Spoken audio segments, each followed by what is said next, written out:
เฮ้ยน้องไม่เปลี่ยนน้อง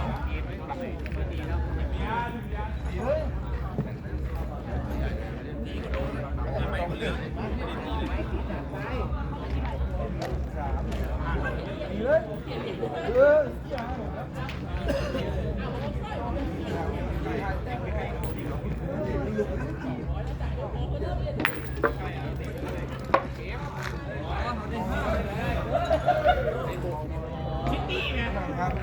คิดว่าเกมเนี่ยเดี๋ยวเลยไหนเท่าไหร่มันจอดที่ดอกไปนะไก่เข้าไปคอยจีบเลยเข้าไปคอยจีบเลยสี่จอดแต่พักเลยครับ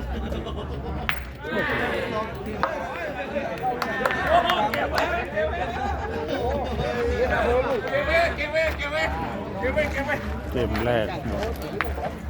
ลาวชนะ